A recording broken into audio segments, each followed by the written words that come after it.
에베소 6장 17절 우리 한 절 말씀입니다. 우리 한 목소리로 함께 읽어보겠습니다. 에베소 6장 17절 말씀입니다. 함께 읽겠습니다. 시작. 구원의 투구와 성령의 검 곧 하나님의 말씀을 가지라. 아멘. 유치부 설교를 하면 이제 저희 가정의 아이들도 함께 말씀을 듣고 있습니다. 참 조마조마합니다. 저희 아이들이 가장 말을 안 들을까봐, 가장 떠들고 이렇게 집중 못할까봐 참 조마조마하기도 하고 또 그럴 때가 종종 있어서 마음이 좀 아프기도 합니다.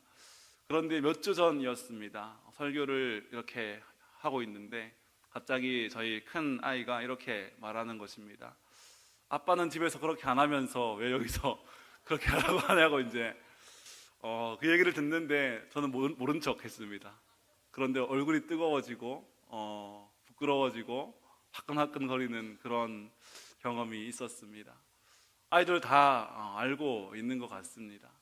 그 이야기를 제가 들으면서 내가 이렇게 말로 하나님의 말씀을 전하는 것도 물론 중요하겠지만 이것이 정말로 내 삶에서 보여지지 않는다면 이것은 아무 힘이 없겠구나라는 생각이 들어서 참 많은 고민과 또 생각을 했던 적이 있었습니다. 이 말씀이, 이 경험이 우리 성도님들에게도 동일하게 있을 것입니다. 우리의 자녀들을 바라볼 때, 또 다른 교회 밖의 사람들을 만날 때 우리가 말로만, 우리가 삶으로만 하는 것이 아니라 정말 우리의 삶에서 우리가 믿는 하나님의 사랑과 복음이 보여지고 전해지는 것이 가장 중요한 것 같습니다. 그래서 우리가 날마다, 저도 이 시간을 통하여서 더 하나님 말씀이 저의 삶을 읽고 저의 삶을 변화시키기를 힘쓰며 살아가기를 약속하고, 또 우리 성도님들도 그와 같이 더욱더 말씀이 우리의 삶을 이끌고 변화시키는 은혜가 있게 되기를 간절히 소망합니다.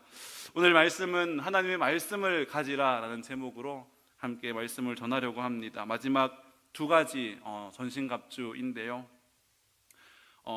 말씀이 얼마나 중요하냐 하면 디트리 보네퍼라는 목사님이 있습니다. 독일의 목사님인데요. 이 목사님이 쓰신 성도의 공동생활이라는 책이 있습니다. 성도가 함께 공동체를 이루어서 생활하는 것이 왜 중요한지, 얼마나 중요한지에 대한 책인데요.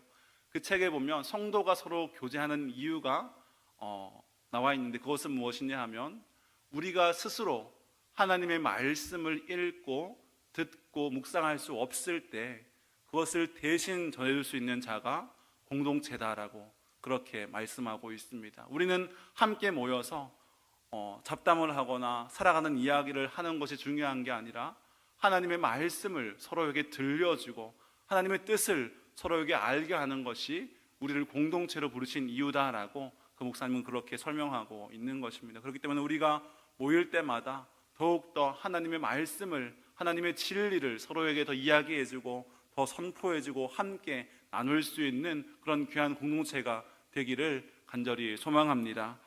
오늘 말씀은 첫 번째 구원의 투구를 말씀하고 있습니다. 구원을 이해할 때 우리는 두 가지로 이해할 수 있는데요.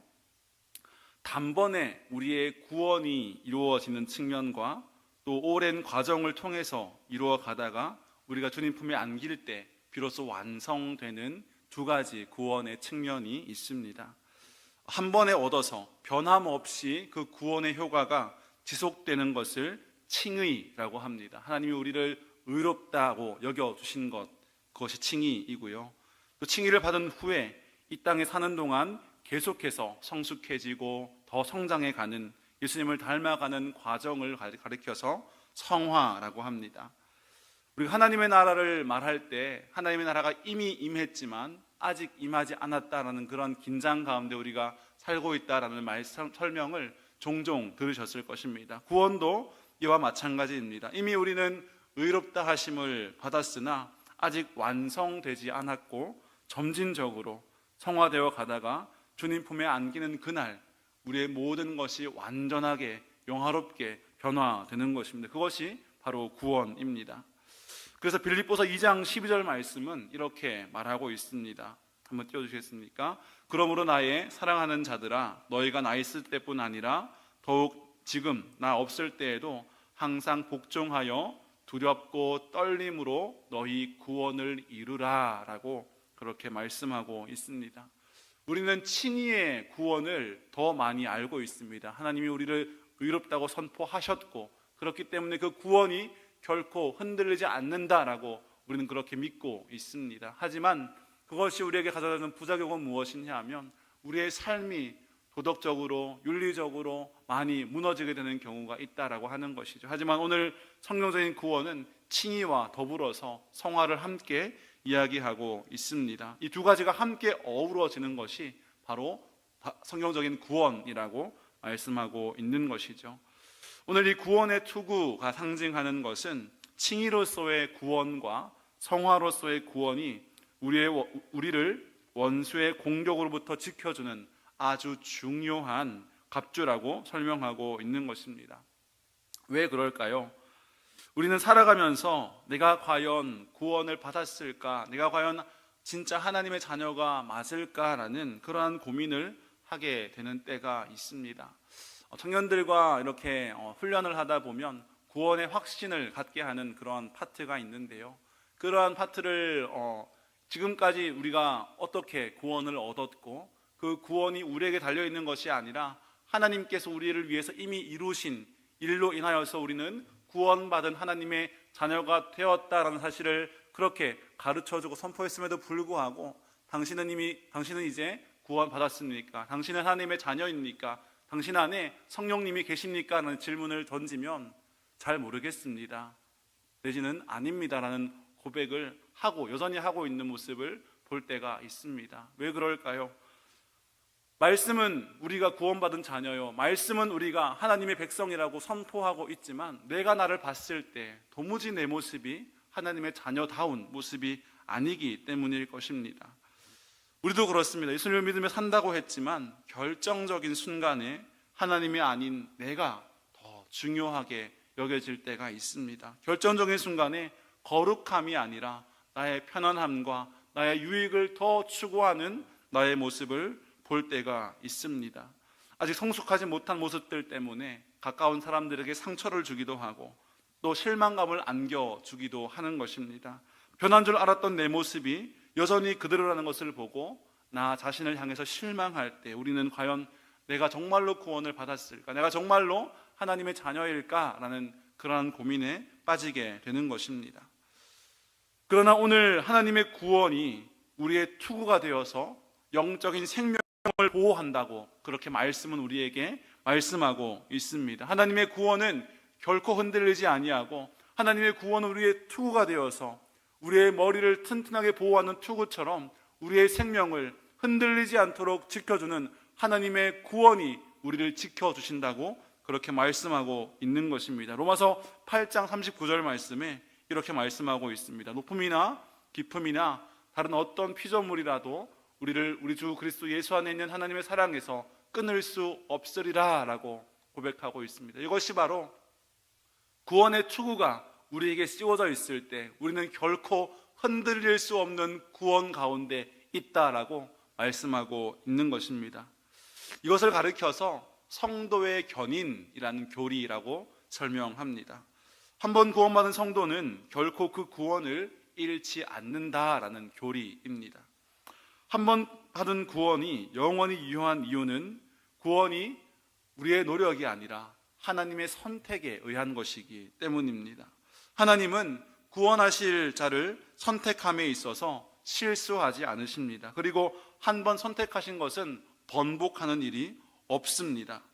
이 성도의 견인이라는 교리는 하나님이 선택한 사람들로 하여금 방종하거나 나태하고 자신들이 하고 싶은 대로 해도 결국 하나님이 나를 지켜주시고 끝내 도와주실 것이라는 자만에 빠지게 하는 것이 아닙니다. 우리가 원수의 공격 앞에서 원수의 속임 앞에서 우리의 구원이 흔들릴 때 나의 약한 모습 때문에 아직 성화되지 아니한 모습 때문에 나의 정체성이 흔들릴 때 그때 우리를 붙들어 주는 것이 내가 너를 끝까지 지킬 것이고 내가 너와 영원히 함께 할 것이고 내가 결국 너를 나의 자녀로 완전한 하나님의 사람으로 변화시켜 줄 것이다라는 하나님의 말씀을 신뢰할 수 있는 것, 그것이 바로 성도의 견인이라는 교리라고 하는 것이죠.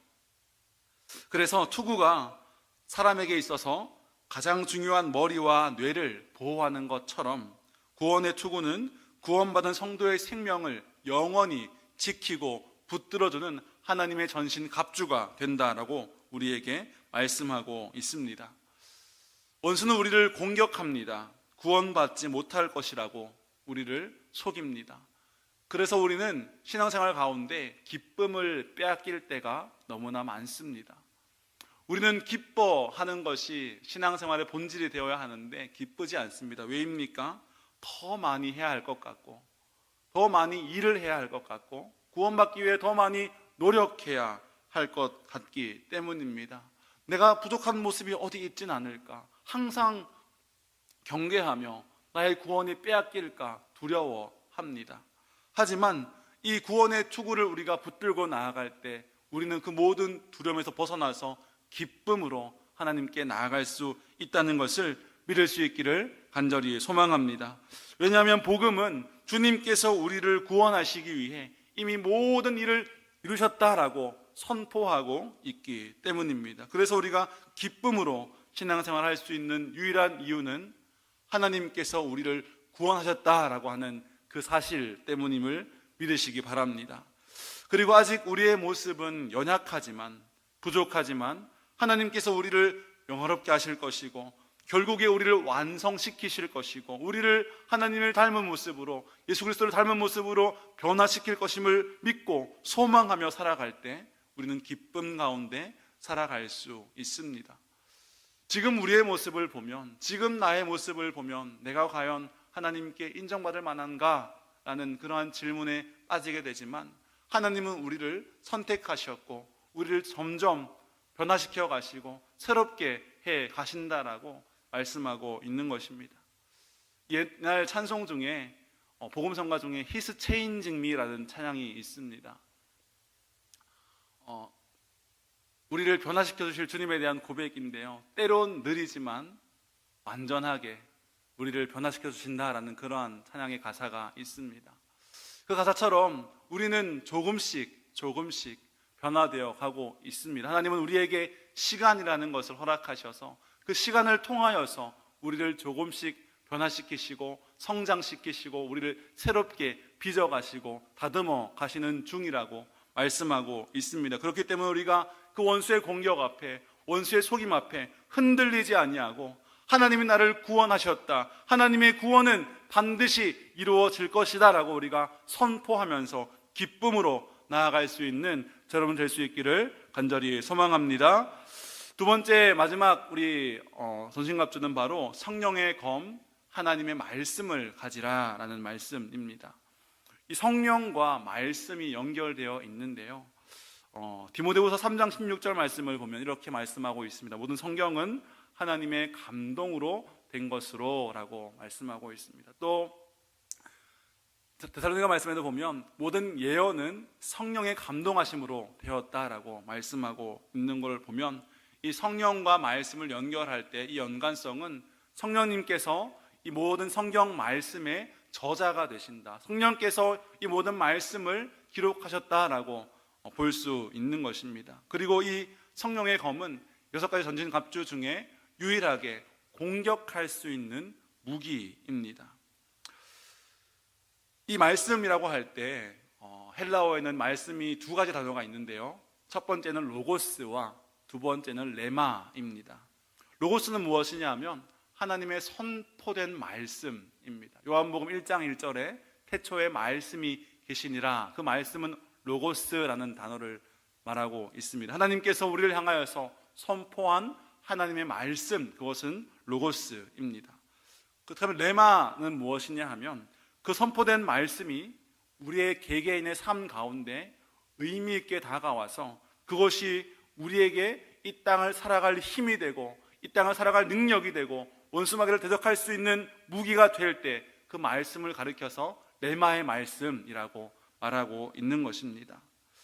우리가 모든 하나님의 말씀을 붙들 때 그 말씀이 그저 선포되고 끝나는 말씀이 아니라 우리의 삶 가운데 다가와서 그 말씀이 우리에게 능력이 되고 힘이 되고 무기가 되는 레마의 말씀으로 받게 될 수 있기를 간절히 소망합니다.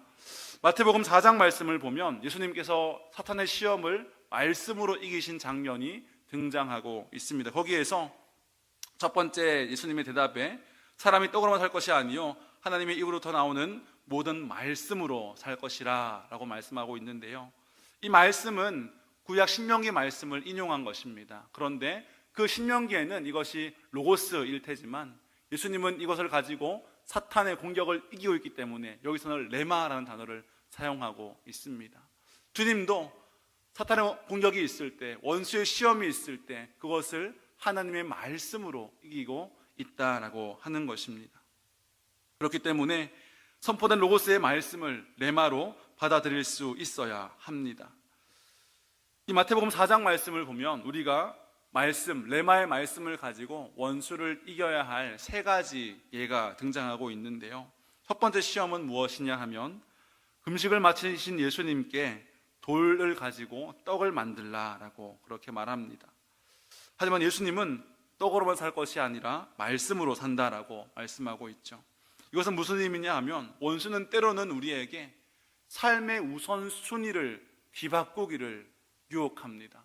너의 필요가 더 중요하지 않느냐, 주님께서 가라고 하신 그 길보다, 그 뜻보다 지금 너 배고프지 않느냐, 지금 너 이거 필요하지 않느냐라고 우리에게 다가오면서 지금은 이거 해도 괜찮다라고, 네가 지금 이게 더 급하지 않느냐라고 그렇게 우리를 시험하고 유혹합니다.